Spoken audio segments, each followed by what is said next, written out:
Hey, what's up, everyone? Welcome back to my channel. I've been procrastinating this for so long, but this is going to be a movie review for Platoon.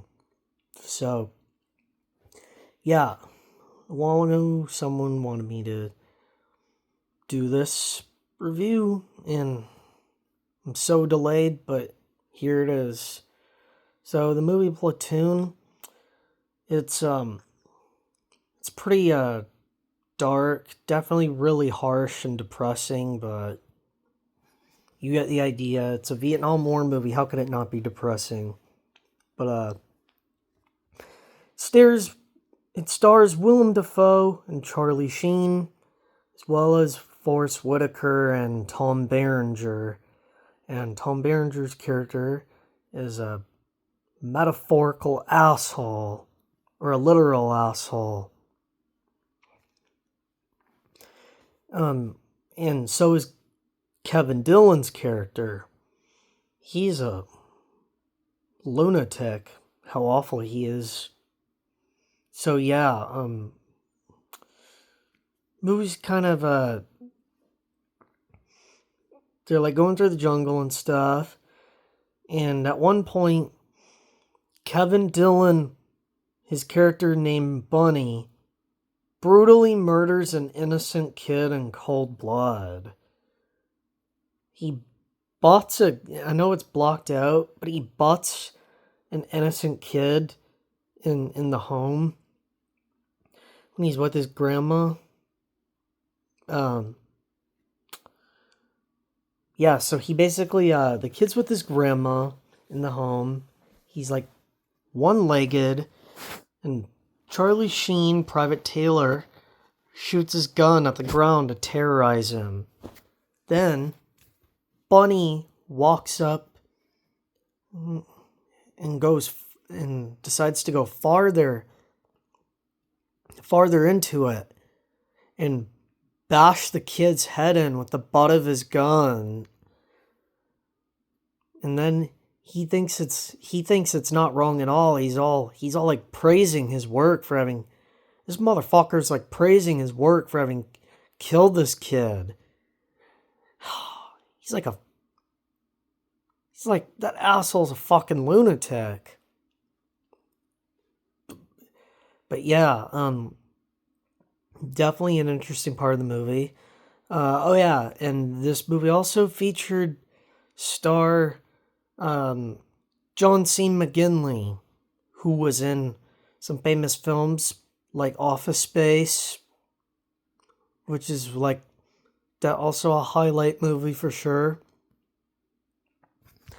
But so after that village scene when he butts the kid's head in, then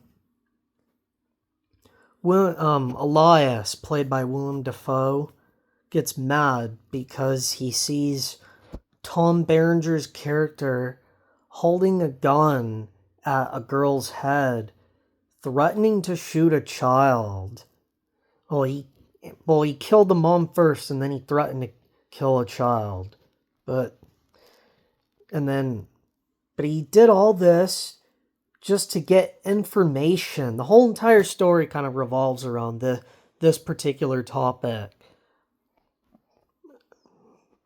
And so yeah, the whole entire story revolves around Barnes trying to get information, holding this gun at the girl in front of her dad, and then Elias steps in and says, "Barnes," and threatens to turn him in, and he decides to beat the crap out of Barnes.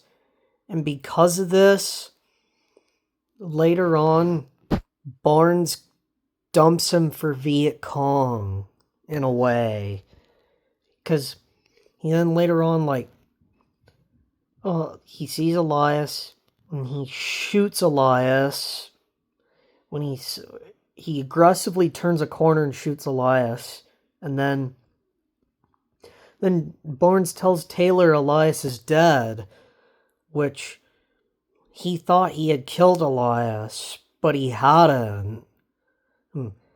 But the lie was that he did it, and he pretended that he didn't. And Elias wasn't, but he really did think he had killed Elias. But that's the bad part. Taylor just trusted him and got deceived, kind of. I mean, not deceived, but Taylor could have went and investigated if Elias was actually dead. Because then they went on the helicopter, and it turns out Elias, he wasn't dead yet. He just got shot and dumped for Viet Cong, and then Viet Cong finished him off. So it was technically a team effort between Barnes and the Viet Cong kind of both killed him.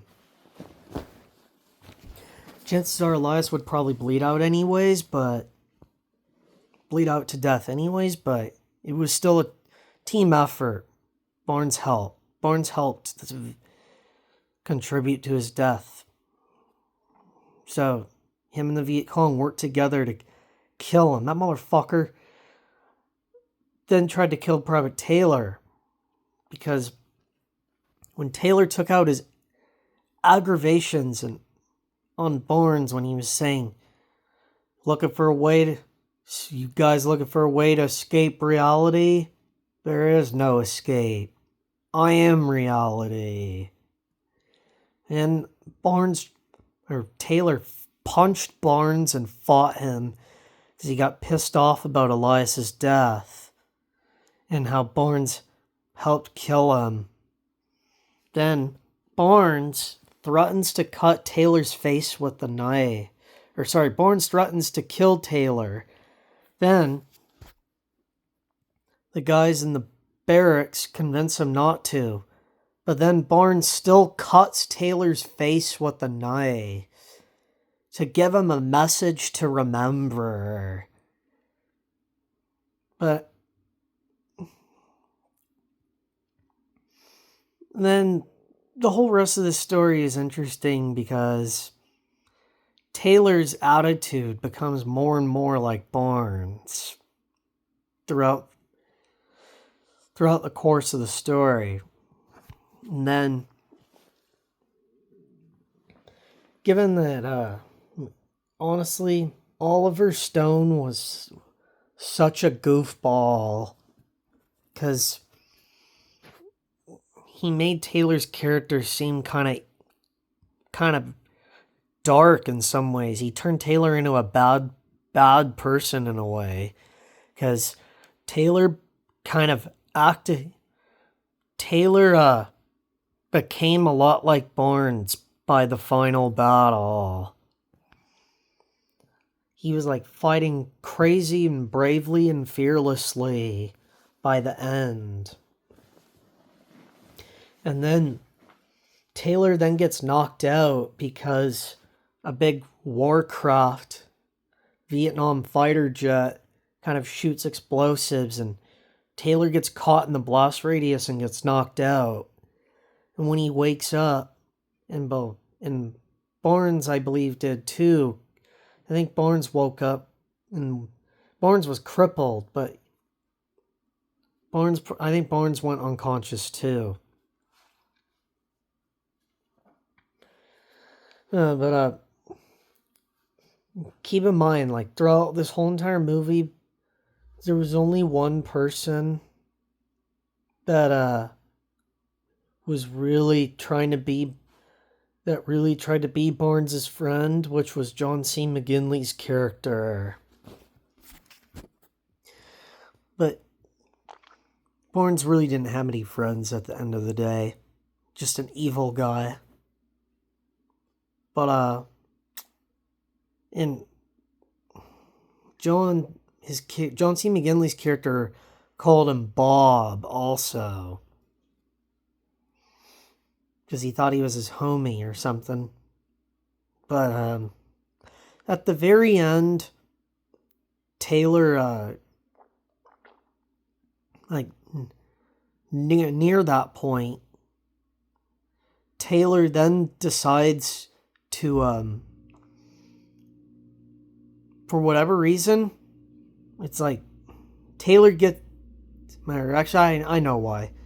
Because I was going to say, I know why Taylor kills Barnes, because here you go. He's again mad about Elias's death. But then he also turns out just like Barnes here, because the very thing he was mad about, because Barnes killed one of his own American soldiers, which was Taylor's friend, Taylor then killed his own American soldier because he was pissed at him. So yeah, Taylor became Barnes by the final battle, or became like Barnes by the final battle, a lot like him, and he fought like Barnes in the battle, and then that behavior escalated, and that followed up to him killing Barnes. In the film's alternate ending, Taylor decides not to shoot Barnes and walk away and leave him as a cripple. But that's the thing here, is that I find it very interesting. Yeah, like I said, Oliver Stone's a goofball because he turned Taylor's character demented. Even if I do think it was the good thing he did. Because my dad thinks that that they should have used the alternate ending where Taylor does not kill Barnes, because it's not okay to shoot and kill one of your own guys, which is true. Taylor could have gotten court-martialed, but Barnes, I feel like he deserved that. He was a mean guy, and I think death is revenge when it comes to movie characters being really mean. So yeah, and this is the whole entire story about what happened. The whole entire reason what led to Taylor killing Barnes all started with Barnes trying to get information. And the thing is, that's not a problem, but I don't get why Barnes had to get information violently and aggressively. Because if he hadn't, then that whole tragedy of Elias being killed and Taylor beating up Barnes and Taylor killing Barnes would have not happened. The whole entire story basically revolves around that one thing. Barnes threatening to kill a child and killing the mom to get information. At the end of the day, Taylor ended up going home. He was hurt, but it was a pretty solid war movie. I give it good, 4 out of 5 stars. Pretty good. And shout out to the person that said they wanted this review. I appreciate it, and you're very welcome. And I hope you guys enjoyed. And thanks for watching, and I'll see you in the next video. Peace out, guys.